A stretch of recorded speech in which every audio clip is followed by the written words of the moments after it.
What's up, YouTube? What's good?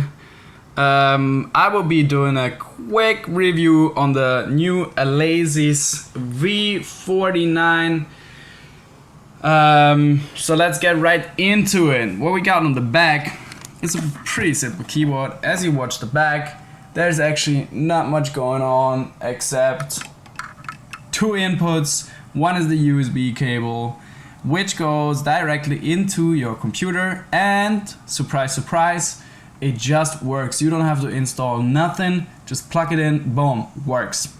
The second input is gonna be a sustain input for your pedal. I hooked up this little small guy right here at my desk. As you can see, this is my working office, kind of home studio style. So I have it down here. And I tried it with different sustain pedals and with different polarity, and they all seem to work good. All right. So coming up on the left side, we have this beautiful blue gluing buttons and knobs, which I absolutely love. I love the blue because everything else is always flashing, like green and orange and everything, you know, from the archives and stuff. So the blue is actually something new for the eyes and nice to see. So right here you have 4 individual assignable knobs. You can use them for whatever you want to do. If you want to open up filters, if you want to write down some automation, whatever, it's up to you, of course, because we are talking about a MIDI keyboard. So this guy comes without any sounds. It's just a MIDI controller for your VST plugins, whatever you guys have. But this should be clear, I guess. Down under we have these 4 also blue flashing lights and knobs, which are also assignable as you wish. For instance, if you perform with my main stage, you can assign this for going through your patches, whatever, up and down or whatever, as you please. Then on the left side we have the pitch knob, which I really like because it has some strength to it. You know, it's not cheap. You feel something, you have some substance in here. So this is really nice. I like it. Also the same with the mod wheel. As you see, if I kick it really hard, it just goes right up to the middle. Not like cheap ones, they go pop all the way up, and then you don't have no feeling to it. These guys have a little bit of resistancy to it, so I really like this. Now we come to the 8 pads. Let me have a sip of water. These 8 pads, of course, also are assignable to whatever you want to do. They work okay. I just say this in mind. If you just punch your drums, it works totally fine. But if you want to go and play a little bit sensitive with these pads, it happens that they trigger twice. So if I go not too hard on these, let me turn this up a little bit. So you heard that?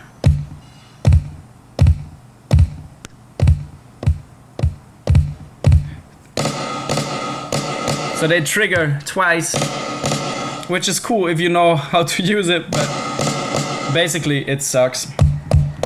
But if you want to use this keyboard in a live setup, which I actually I don't really recommend this because you have no plugin for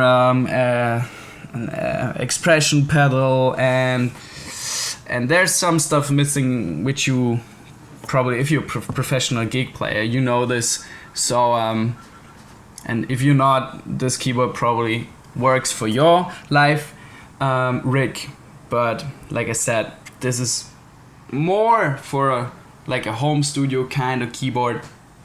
But of course you can take it to the gigs, it's up on you. But like I said, this is the big minus. This sucks.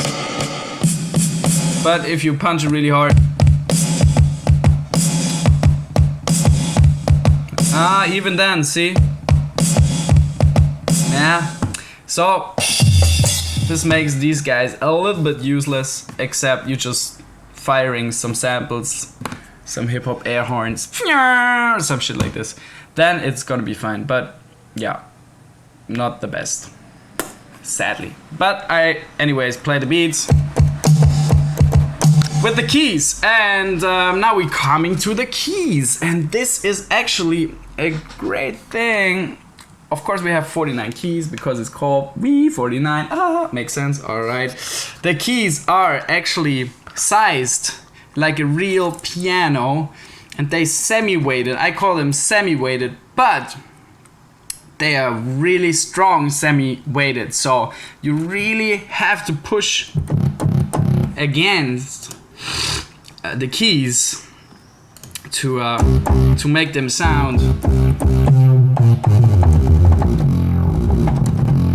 I really like this because I'm coming from playing the grand piano, so for me I always feel a little bit shaky on these keyboards. So as I do, for instance, on the Kronos, it's also a great keyboard. It's a dope keyboard, but these keys are a little too light for my opinion, so I actually like pushing these guys. So a really big plus for these keys. I really like them. All right, guys. So so that you can hear a little bit how the velocity works, because if you go up in the forums, you will read that sometimes the velocity of these guys is going out of space. It's going nuts. Hi, this is me, by the way. I tried to make you guys see me play. Okay, you don't see my hat, but you don't have to see my hat. It doesn't matter. So if you go to the forums and watch, sometimes they write that single notes seem to punch out while you play, and this seemed to happen to me too, since I have this guy, but very little, so I can deal with it, because this thing is $120, so you get a really good keyboard for the price. So I just prepared a little layer with piano and strings, so you guys can hear how the velocity is actually playable. It's really playable. So I can really go soft. Okay, I have strings and piano, like I mentioned.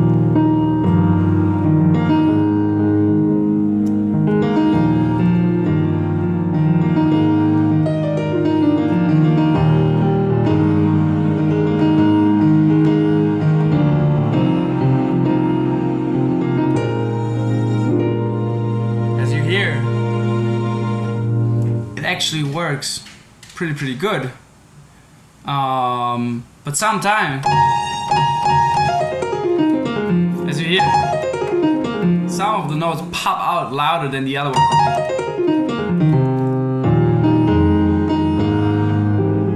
But you can really play.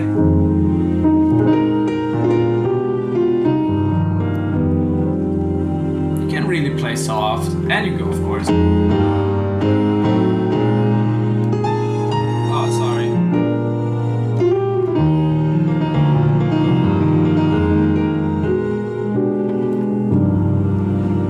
Alright guys, so this is my review on this thing. Actually, I like the keys. I like the keys. I think it's a good price on this keyboard. It doesn't cost too much, and for using it for your home studio, it just works fine. Alright, peace out guys, bye bye.